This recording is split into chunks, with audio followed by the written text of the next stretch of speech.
नमस्कार दोस्तों, मैं अखिलेश कुमार स्वागत करता हूं आपका अपने यूट्यूब चैनल मैथमेटिक्स में। दोस्तों, इस वीडियो में हम देखेंगे क्षेत्रमिति का एक चैप्टर लेकर, जो कि नाम है जिसका बेलन, सिलेंडर। और इस पर हम बात करेंगे, इसमें जितने भी इंपॉर्टेंट फार्मूला है उसको लेंगे और साथ ही साथ क्वेश्चन किस टाइप से बनते हैं इसका डिस्कशन में भी अगर हो सकता है तो इसमें करेंगे, वरना हम कंसेप्ट जानेंगे बेलन के साथ संबंधित और जितने भी फार्मूले बनते हैं सबका सोल्यूशन हम देखेंगे। ठीक है, चलिए देखते हैं। सबसे पहले बेलन क्या है। अगर हम बेलन कहीं भी बना हो तो कैसे पहचाने, तो सबसे बड़ी बात ये है कि बेलन का पहचानने का यही तरीका है कि बेलन में हमेशा 3 सरफेस होता है। 3 सरफेस होता है बेलन में। कौन कौन सा सरफेस होता है? 3 सरफेस। 3 सरफेस में एक नीचे का सरफेस हो जाता है, ठीक है, और दूसरा ऊपर का सरफेस, शीर्ष का सरफेस। इस प्रकार से हमारा सरफेस, किसी भी बेलन में सरफेस कितने दिखते हैं? 3 सरफेस दिखते हैं। और तीनों सरफेस कौन कौन से हो जाते हैं? ये पहला मान लेते हैं, इसको पहला मान लेते हैं सरफेस 1, सरफेस 2 और सरफेस 3, इसको हम मान लेते हैं। ठीक है, जिसमें हमें दिख रहा है कि 2 सरफेसेस जो है ना, ये दोनों सेम है। कहने का मतलब ऊपरी जो सतह है ये वाला, ये कहीं ना कहीं हमें किसको इंडिकेट करता है? वृत्त को इंडिकेट करता है। ये कैसा सरफेस है? वृत्ताकार सरफेस है। वैसे देखने में लेंस की तरह लग रहा है, लेकिन ये कहीं ना कहीं वृत्ताकार है। जैसे पाइप हम देखते हैं, पाइप, गोलाकार पाइप जो होता है वो लंबवृत्तीय ही होता है, यानी लंब होता है। वो बेलन होता है, बेलन का ही उदाहरण होता है। ठीक है, सबसे एग्जैक्ट उदाहरण पाइप ले सकते हैं, लोहे का पाइप या प्लास्टिक का पाइप जो वायरिंग में लगता है, गोला वाला पाइप, गोलाकार जो होता है उसको आप ले सकते हैं। ठीक है, ये दूसरा सरफेस भी वृत्त को ही दर्शाता है, यहाँ पर देख सकते हैं। तीसरा जो सरफेस है ये वृत्त नहीं है, ये क्या है? वक्र पृष्ठ है। कौन सा पृष्ठ है भैया?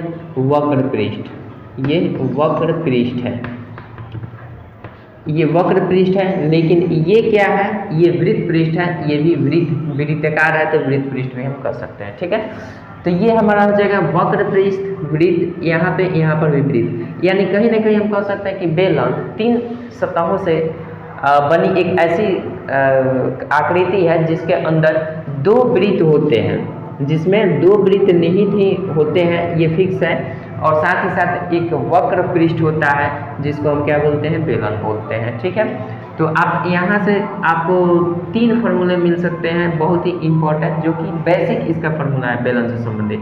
तो सबसे पहले बेलन से संबंधित अगर बात किया जाए तो बेलन में कितने सतह होते हैं? 3 सतह होते हैं। 3 सतह होते हैं। आप लिख सकते हैं बेलन में कितने सतह? सरफेसेस, इसको बोल सकते हैं सरफेस। कितने सरफेस होते हैं? 3 सरफेस होते हैं। एक बीच वाला भाग, ऊपर वृत्त और नीचे भी वृत्त होता है। ठीक है, अब हम बात करते हैं कि अगर बेलन से संबंधित बात किया जाए तो इसका, और देखिए और भी इसमें चीज़ है। अगर इसको हम मिटा दें तो बेलन में देखा जाए तो इसमें कौन कौन से चीज़ लेकर हम पढ़ते हैं?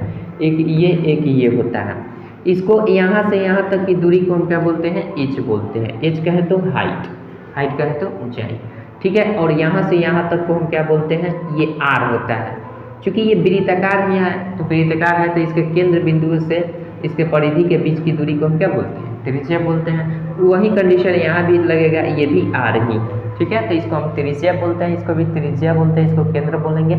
ये ऊंचाई है, ठीक है, ये भी ऊंचाई का काम करेगा क्योंकि ये सेंटर के बराबर ही आएगा, परिधि पर रहेगा। ठीक है, तो ये कहीं ना कहीं ये ऊंचाई का काम करता है, तो यहाँ से हम ऊंचाई को इसको मापते हैं, ये त्रिज्या हो जाता है। ठीक है, अब यहाँ से हम बात करते हैं कि बेलन का, अगर आप ये बेलन जो आप देख रहे हैं ये कितना जगह छेका हुआ है, इस बेलन की अगर बात किया जाए तो कितना जगह छेका हुआ है, तो इसको हम कैसे करेंगे? बेलन का, इसी को बोलते हैं आयतन।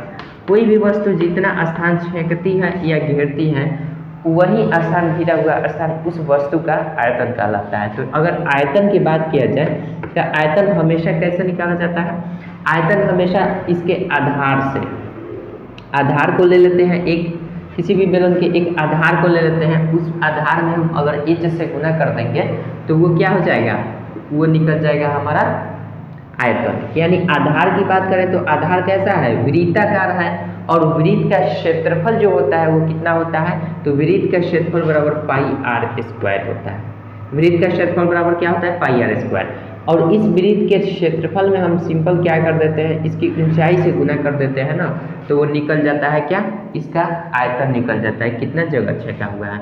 तो वृत्त का क्षेत्रफल हम लिख सकते हैं कि आधार का क्षेत्रफल, आधार का क्षेत्रफल, बेलन के आधार का क्षेत्रफल कीजिएगा, तो आधार का क्षेत्रफल और गुना हम कर देंगे इसमें क्या, ऊंचाई। इसमें अगर हम गुना ऊंचाई से कर देते हैं तो ये निकल जाता है हमारा आधार का क्षेत्रफल क्या हो जाएगा, चूंकि वृत्ताकार है तो वृत्त का क्षेत्रफल बराबर पाई आर स्क्वायर होता है, तो पाई आर स्क्वायर तो होगा ही होगा, और गुना इसमें केवल एच से गुना कर देंगे तो हमारा पता चल जाएगा कि इसका आयतन क्या है। तो ये हो जाएगा हमारा पाई आर स्क्वायर एच। ये क्या हो जाता है, बेलन का आयतन। ठीक है, इस प्रकार से अगर हम निकालना चाहें बेलन का वक्र पृष्ठीय क्षेत्रफल, बेलन का वक्र पृष्ठीय क्षेत्रफल, वक्र पृष्ठीय क्षेत्रफल, तो वक्र पृष्ठीय क्षेत्रफल कैसा होगा, अगर फिगर में हम देखें तो फिगर में वक्र पृष्ठीय क्षेत्रफल ये वाला आ रहा है, देखिएगा ध्यान से, ये वाला फिगर को हम वक्र पृष्ठीय क्षेत्रफल बोलते हैं। यानी 3 नंबर जो सरफेस है ना, 3 नंबर जो सरफेस आपको ये वाला दिख रहा था, इसी सरफेस को हम बोलते हैं वक्र पृष्ठीय क्षेत्रफल। बाकी सब तो ये सरफेस जो दिख रहा है आपका वृत्ताकार है, ठीक है, ये वृत्ताकार है, इसको हम वक्र नहीं बोलेंगे, ये वृत्ताकार क्षेत्र है, इसको वृत्ताकार क्षेत्र बोलेंगे। ठीक है, ये वाला जो क्षेत्र है वृत्ताकार क्षेत्र है, ये जो सादा सादा दिख रहा है यही क्षेत्र यहाँ से यहाँ तक ये वाला क्षेत्र ये वक्र क्षेत्र है। ठीक है, वक्र पृष्ठ है, तो इसी का क्षेत्रफल अगर निकालने के लिए बोल दिया जाए तो बेलन का वक्र पृष्ठीय क्षेत्रफल, तो हम क्या करते हैं, सिंपल कर देते हैं, इसकी परिधि को ले लेते हैं, ये जी आधार जो है, आधार की परिधि, बेलन के आधार की परिधि को ले लेते हैं और उसमें हम कर देते हैं ऊंचाई से गुना। कितना ऊंचा था, तो एच ऊंचाई था। ठीक है, तो ऊंचाई से हम गुना कर देंगे तो ओवरऑल आ क्या जाएगा, यहाँ पे ऊंचाई लिख दीजिए, ऊंचाई। जब भी हम किसी बेलन के आधार के परिधि से ऊंचाई में गुना कर देते हैं तो वक्र पृष्ठीय क्षेत्रफल निकल जाता है। तो आधार की परिधि बराबर क्या होता है, 2 पाई आर। चूंकि आधार क्या है, वृत्ताकार है, तो जानते हैं कि वृत्त का परिधि बराबर क्या होता है, वृत्त की परिधि बराबर क्या होता है, वृत्त की परिधि बराबर 2 पाई आर होता है। तो यहाँ तक तो कन्फर्म है, 2 पाई आर लिख देंगे, इसमें हमें एच से गुना करना है तो एच कर देंगे, कोई दिक्कत नहीं है। अब क्या हो जाएगा कि 2 पाई आर एच हो गया, तो ओवरऑल अगर देखा जाए तो 2 पाई आर एच जो होगा ये बेलन का वक्र पृष्ठीय क्षेत्रफल, कौन सा पृष्ठ है, ये वाला पृष्ठ जो 3 नंबर पृष्ठ हमने दर्शाया है वो वक्र पृष्ठीय क्षेत्रफल होगा। अगर हम संपूर्ण पृष्ठीय क्षेत्रफल की बात करें तो संपूर्ण पृष्ठीय क्षेत्रफल कैसे निकाल जा सकते हैं, तो कहीं ना कहीं जितने भी हमने बताया कि बेलन में कितने पृष्ठ होते हैं, 3 पृष्ठ होते हैं, तो कहीं ना कहीं तीनों पृष्ठ को संयुक्त रूप से बोलना पड़ेगा, तभी ना हम कह सकते हैं कि तीनों पृष्ठ का क्षेत्रफल होगा। तो अगर हम इस पृष्ठ का क्षेत्रफल में इसके पृष्ठ और इसके पृष्ठ दोनों वृत्ताकार पृष्ठ जो दिख रहे हैं, इन दोनों के क्षेत्रफल को ऐड कर देंगे तो तीनों सरफेस का ऐड हो जाएगा, और तीनों सरफेस का जब एडिंग हो जाएगा तो वो क्या हो जाएगा, संपूर्ण पृष्ठीय क्षेत्रफल हो जाता है। ठीक है, तो अगर संपूर्ण पृष्ठीय क्षेत्रफल की बात करें तो क्या हो जाएगा हमारा संपूर्ण पृष्ठीय क्षेत्रफल, पृष्ठीय क्षेत्रफल। तो संपूर्ण पृष्ठीय क्षेत्रफल को हम कैसे निकालेंगे, पहले निकाल लेते हैं वक्र पृष्ठीय का क्षेत्रफल, वक्र पृष्ठीय क्षेत्रफल, वक्र पृष्ठ का क्षेत्रफल। एक काम करते हैं, इसको थोड़ा सा हम मिटा देते हैं। ठीक है, इतना तो समझ रहे हैं, इसको हम मिटाकर संपूर्ण पृष्ठ का क्षेत्रफल आपको बता रहे हैं।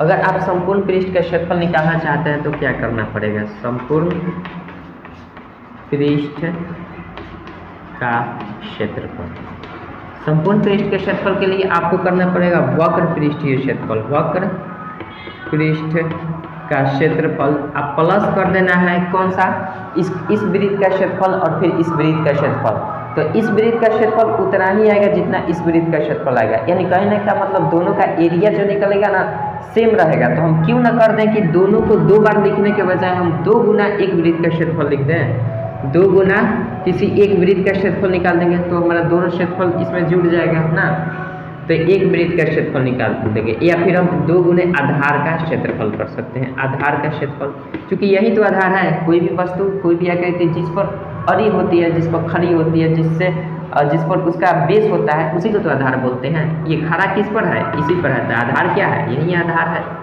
ठीक है, तो आधार का क्षेत्रफल, तो आधार किस शेप में है, वृत्त के शेप में है, तो आधार का क्षेत्रफल यानी वृत्त का क्षेत्रफल हम कह सकते हैं। तो ओवरऑल आएगा क्या, वक्र पृष्ठीय क्षेत्रफल हमने क्या मंगाया था 2 पाई आर, वक्र पृष्ठीय क्षेत्रफल 2 पाई आर एच आया हुआ था, तो वक्र पृष्ठीय क्षेत्रफल लिखेंगे, यानी 3 नंबर का 2 पाई आर एच होगा, 2 पाई आर एच। यहाँ से यहाँ तक का क्षेत्रफल 2 पाई आर एच हो गया, और इसका क्षेत्रफल और इसका किसी एक का क्षेत्रफल, चूंकि आधार का क्षेत्रफल वृत्ताकार है तो इसी को हम क्षेत्रफल ले लेते हैं, प्लस कर देते हैं 2 इंटू वृत्त का क्षेत्रफल लेंगे, आधार का क्षेत्रफल मतलब वृत्त का क्षेत्रफल, यानी पाई आर स्क्वायर।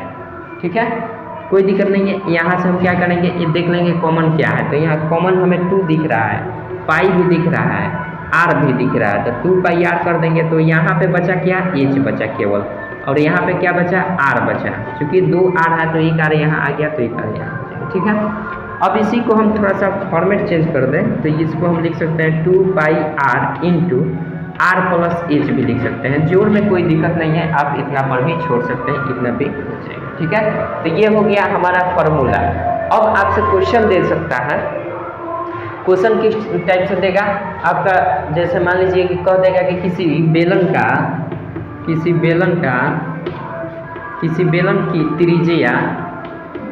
बेलन की त्रिज्या आपका मान लीजिए कि 7 सेंटीमीटर है, किसी बेलन की त्रिज्या 7 सेंटीमीटर है, उसकी ऊंचाई 2 सेंटीमीटर है, उसकी ऊंचाई 2 सेंटीमीटर है, तो कहेगा कि उसका आयतन ज्ञात कीजिए कि जगह कितना छेका हुआ है।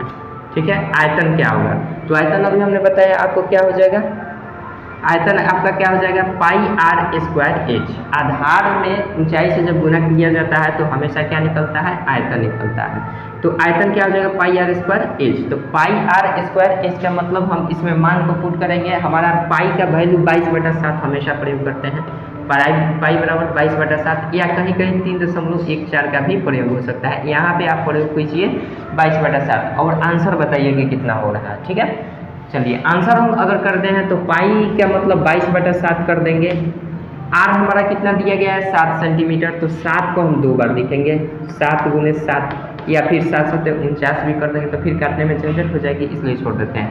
एच कितना दिया है 2 सेंटीमीटर, तो 2 हमें यहाँ पे रख देंगे, कटने वाला है कटा देंगे, तो 7 से 7 कट जाएगा, कोई दिक्कत नहीं है। यहाँ पे बच गया 14, 7 गुना 14 और 22, यानी 22 में हम 14 से गुना कर देंगे। ठीक है, तो ये हो जाएगा 14 दूना 28, तो 14 दूना 28 तो 30, 308 सेंटीमीटर में अगर है तो सेंटीमीटर क्यूब में आएगा आपका आंसर, चूंकि वॉल्यूम है, वॉल्यूम हमेशा क्यूब में निकलता है। ठीक है, चलिए आशा करते हैं समझ में। इसी में आपका क्वेश्चन बस यही पैटर्न होता है, क्वेश्चन आपको लैंग्वेज चेंज कर देगा, बाकी सब फार्मूला इन्हीं फार्मूले का यूज आप कर सकते हैं। ठीक है, चलिए सब पर एक हम क्वेश्चन बना लेते हैं, जैसा कि हमने क्या क्षेत्रफल निकाल लिया, अब इसके बाद हम निकाल लेते हैं क्या, इसके बाद निकाल कर देखते हैं कि आपका वक्र पृष्ठीय क्षेत्रफल कैसे निकाल पाते हैं। ठीक है, वक्र पृष्ठीय क्षेत्रफल हम कैसे निकालेंगे, क्वेश्चन आपसे दे देगा। ठीक है, कि किसी बेलन का बताइए